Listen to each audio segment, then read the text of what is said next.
10 to 12 cylinders a day. Sisi tuna bahati kwamba Mungu alitusaidia tukaweza kuweka mtambo mwaka jana mwezi wa kwanza. We are lucky to have done oxygen installation last year, which produces 400 oxygen cylinders in every 24 hours.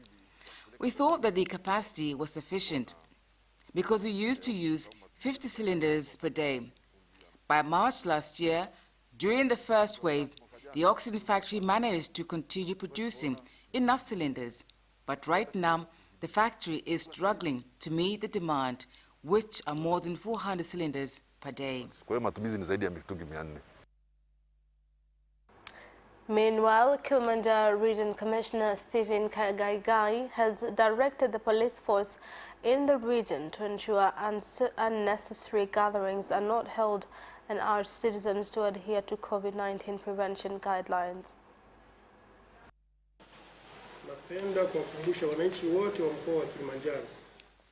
I would like to remind residents in Kilimanjaro region to continue taking precautions against the coronavirus by adhering to guidelines given by the Ministry of Health, which include wearing face masks, washing hands with clean water and soap, or using sanitizers. Right now, our job is to ensure that we visit populated areas in gatherings like markets, bus terminals, and other prone areas for transmission of COVID-19.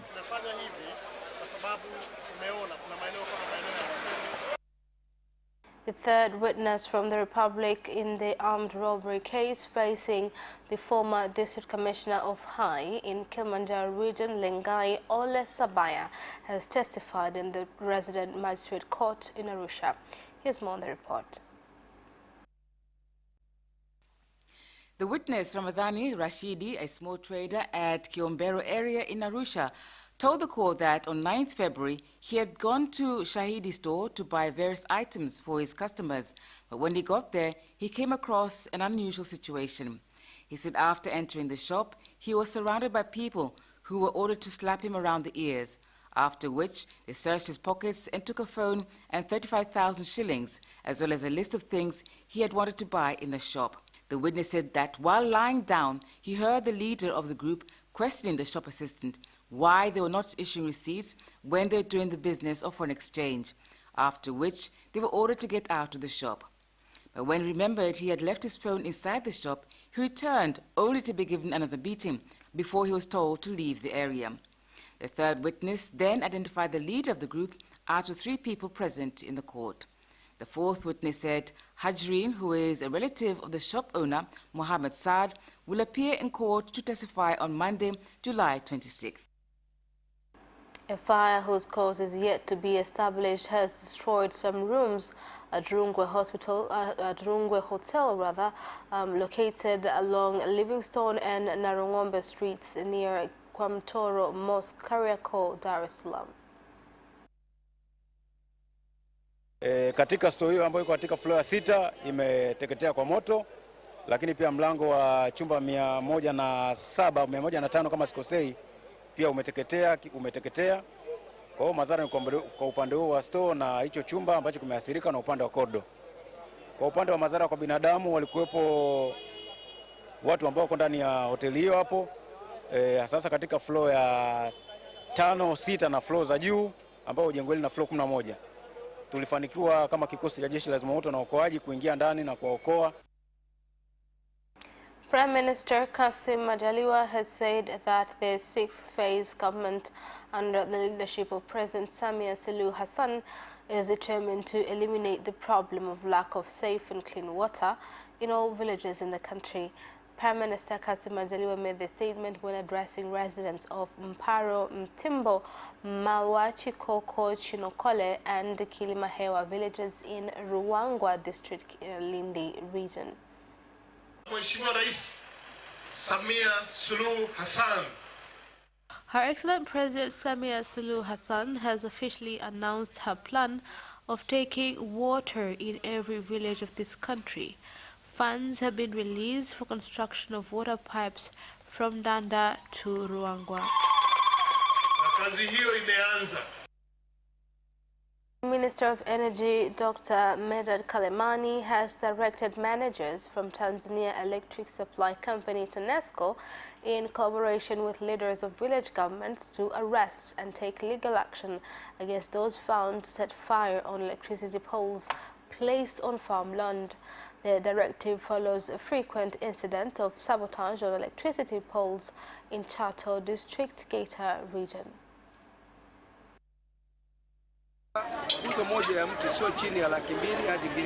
There are lots of consequences in using these timber poles, including fire.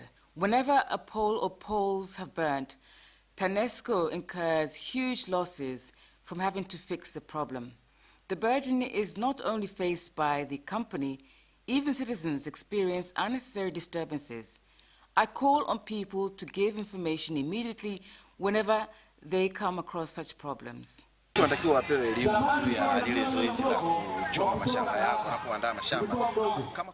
People need to be educated, especially when clearing the farms with fire. If there are electricity poles within the farm, they should not set fire to the farms because its implications are big and might cost those who are not involved. The traffic police force has implemented an inspection operation on upcountry buses at the Magufuli bus terminal in Dar es Salaam, with the force assuring drivers that officers found to violate road safety regulations will be dealt with accordingly. Na sasa hivi taarifa tunazopata, mrejesho tunaopata kutoka kwa madereva. So far, road challenges have been handled quite well with the traffic police. They are leading to reduction of road safety cases. It is our responsibility as police officers to continue monitoring this trend so that we can achieve the targets set. We have continued to disseminate information to drivers and mechanics to inspect buses before they come to the bus terminal. This exercise has resulted to many good things, including reduction of breakdowns. Baadhi ya askari sio wote, kuna sehemu tochi zao zinakuwa za. Some traffic police officers are not diligent while doing their daily operations, especially on highways. They are still a challenge to many drivers. Kwa kweli inakuwa ni changamoto kwa upande wetu pia. Unidentified people from Kirudik village in Babati district, Manyara region have set on fire more than 15 acres of a sugarcane farm belonging to a British investor, Surendra Natal Odedra. The incident is among several to occur on the farm since March this year.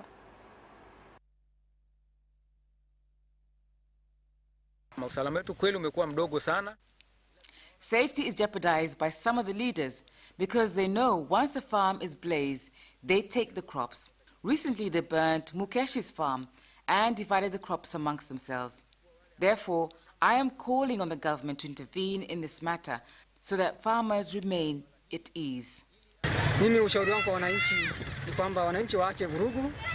have involved the police force and other security organs who are now investigating the cause of the fire. So far, we know that there are conflicts within our society that has escalated to such incidents. And that is the end of national news. International news follows next.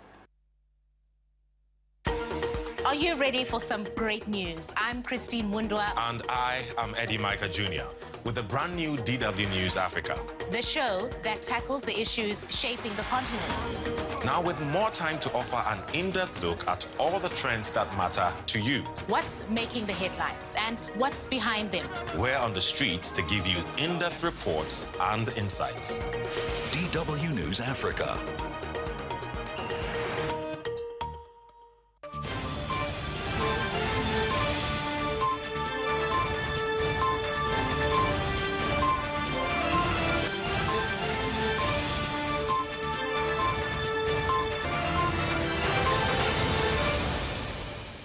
Welcome back, and in international news. Attackers in the Eastern Democratic Republic of Congo have killed at least 16 people who were returning from a weekly market.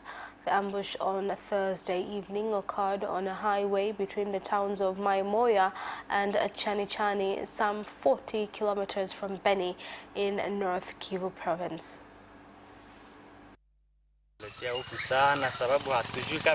We are now living in fear because we do not know what will happen tomorrow.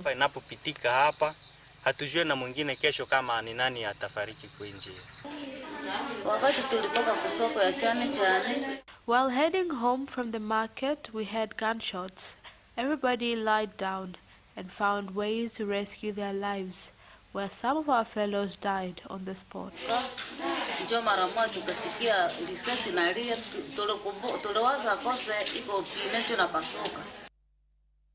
Landslides triggered by heavy monsoon rains have hit parts of western India, killing at least 36 people and leading to the overnight rescue of more than 1,000 others trapped by flood waters. Here's more on the story. Officials say that 3 landslides hit Raigad district on Thursday as uninterrupted rain left thousands stranded in Maharashtra state, home to India's financial and entertainment central Mumbai. Raigad district collector Nidhi Chaudhary said many people were stranded on rooftops and even on top of buses on highways. The Indian Navy deployed helicopters for evacuating stranded people and sent rescue teams with boats to the region. Followers of Kenya's Deputy President William Ruto have clashed with police after Mathira MP Rigathi Gachagua was arrested by officers from the Directorate of Criminal Investigations in connection with an alleged 12 billion shilling scandal. You see why we have called upon this presser is because as Kenyans we are worried when the police service turn to be a militia group. And on behalf of the 6.5 million Kenyans with disabilities, we are a worried lot because some of us are blind, and in an event that there is post-election violence or the state capture, you will find that those who are blind will not see where the perpetrators are coming from. You may ask this young Kinoti if he's interested in any other one of us, including Dennis Itumbi, who is here with us. Maybe he can arrest us today. We keep Gachagua company as we wait for Moses Kuria on Monday.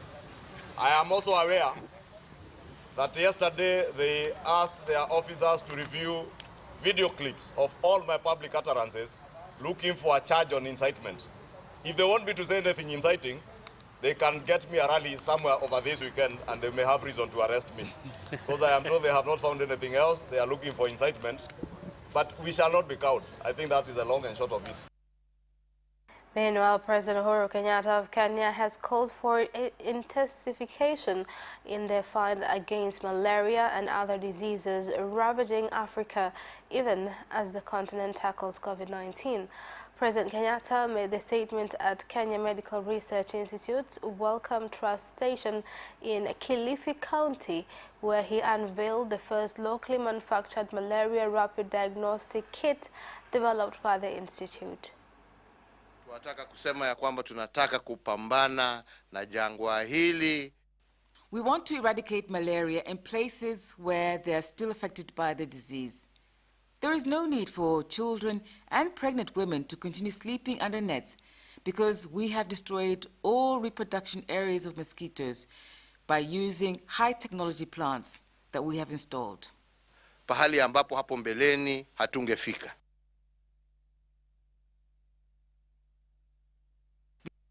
Over a failed plot to murder Madagascar's President Andry Rajoelina and other top political figures in the Indian Ocean island nation. Here's more on the report. The announcement came a day after authorities said several foreign and Malagasy suspects had been arrested on Tuesday as part of an investigation into an attack on state security. Rajoelina was sworn in as president in 2019 after a hard-fought election beset by allegations of fraud and a constitutional court challenge from his main rival and predecessor, Mark Ravalomanana. And that is the end of international news. Business news follows shortly. Tune in to Business Edition and meet business leaders and experts who keep you informed on business and economic developments taking place in the country, such as tourism, construction, energy, transport, mining, agriculture, communication, banking, real estate, and more. Business Edition on Friday at 8:15 p.m. only on Capital Television.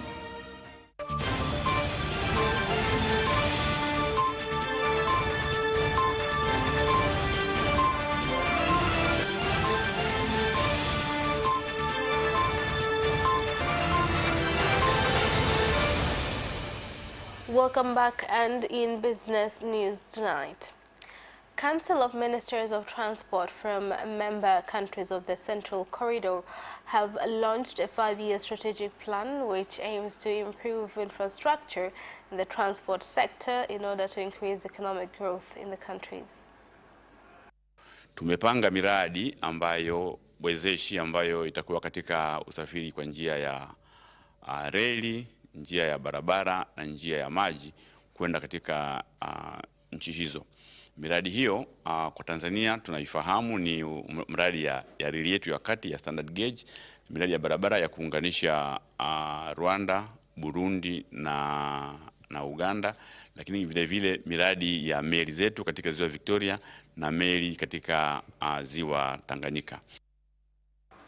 More than 1,400 farmers at Dirim village, Mbulu district, Manyara region have started to benefit from an irrigation scheme that has enabled them to increase production and their incomes. Tumenufaika na mfereji huwa wa skimu ya Dirim.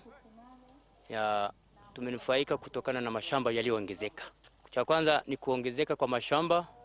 Namba 2 ni kipato cha wakulima kupanda kutoka 1% kwenda 50%. Pyrethrum farmers in Mbeya have urged the government as well as buyers to increase prices in the coming season so that they can afford production costs and increase yields. Sukari wangu mimi ya kwanza ni ya bei. Nashukuru umetuongezea, imekuwa 2700. Ila ombi langu nilikuwa naomba ingefika 3000. Sababu zao la paleto ni kazi sana kulilima na kulikusanya. Sababu utakuta kwa mfano kama ni mkulima mkubwa, nataka mashamba mengine weke vibarua. Uwezo kulima mashamba yote hadi ya 4 au 5 peke yako. Zingine lazima uweke vibarua ili upate mazao mengi. Kwa hiyo ikiwa na bei nzuri, hela zingine utawekea vibarua, watakusaidia watu wa vibarua kulima mashamba mengine. And that is the end of business news. Sports news follows shortly after the break. We'll be right back. Away first time, good start from Bolt. Bolt leading a moment and going away. Gay trying to go with him, and he's going to be dragged through the second place, but he's going to win it by 2 meters. Away first time, good start from Bolt. Bolt leading a moment and going away. Gay trying to go with him, and he's going to be dragged through the second place, but he's going to win it by 2 meters.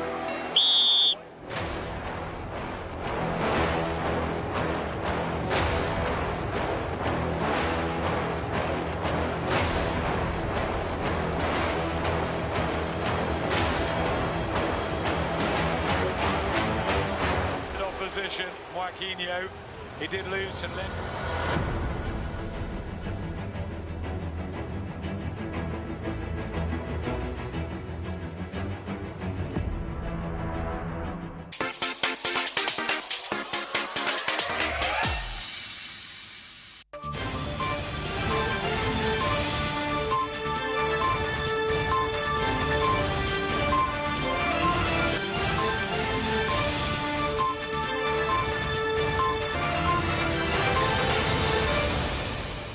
Welcome back, and in sports news. Residents in Kigoma have warmly welcomed both Yanga and Simba ahead of the Azam Sports Federation Cup final that will be played at the Lake Tanganyika Stadium this Sunday. Here's more. Yanga were the first to arrive in the region, known as the end of the railroad, with their fans welcoming the club and escorting them to their camp. The same was with Simba, who arrived later with red and white, now covering most part of Kigoma and its surrounding. The two teams met early in the Vodacom Premier League, with Yanga winning by a goal to nil. Yanga Sports Club have filed a complaint to the Football Federation against the referee who will officiate the Azam Sports Federation match. Here's more. Yanga have complained against Ahmed Arajiga officiating the ASFC Cup final against their rival Simba because the official was on duty in the quarterfinals and semi-final that Simba were involved in. In their statement, Yanga have stressed that there are many officials with the same ability, and they believe putting Arajiga will favor Simba more than them. Tottenham have given a new 4-year contract to Son Heung-min and maintain they have no plans to sell Harry Kane. Here's more. Son has signed a deal that is due to extend his stay at Spurs to 10 years. The 29-year-old, who joined from Bayer Leverkusen in 2015, has scored 107 goals in 280 games and formed a lethal partnership with Kane. Tottenham's managing director of football, Fabio Paratici, described it as an important move at the start of a new era under Nuno Espirito Santo. Kane is keen to leave to win trophies, and Manchester City have made a bid to sign the striker. Rafael Varane has an agreement in principle with Manchester United over a contract until 2026, but there remains no deal in place with Real Madrid for the defender. The Red Devils are yet to make an official bid for Varane and are continuing to bide their time, knowing they hold the aces in negotiations with the Spanish club, who have accepted the Frenchman will leave. No transfer is expected to be announced imminently, and with Varane, who has the utmost respect for Real Madrid, having not asked to leave, he is happy to play the waiting game until his future is resolved. With Varane's contract at Santiago Bernabeu expiring in 2022, there is a desire on Madrid's part to organize a transfer sooner rather than later, as they attempt to recoup a significant fee for one of their best players. And Steven Gerrard says managing Everton is never a possibility for him, with the Liverpool legend airing his surprise at being linked with the Toffees in the wake of the Carlo Ancelotti's departure from Goodison Park. Here's the story. Success at Scottish giants Rangers, who he led to title glory last season, has seen the coaching stock of the ex-England captain soar. A return to Premier League stage is now being mooted, with Gerrard also linked with Spurs at one stage, but the 41-year-old is happy where he is, and he insists he was never going to take the same decision as his former boss Rafa Benitez and head back to Merseyside. Quizzed by ESPN on Benitez taking charge of Everton and the talk of him being in that frame, Gerrard said Rafa wasn't born in the city. He's not a Red though, through and through, and he never played against Everton for 20 years and competed against them, so I think this is a very different situation. And that sports item ends our news bulletin for tonight. My name is Khadija Zimbwe. Thank you for watching and good night.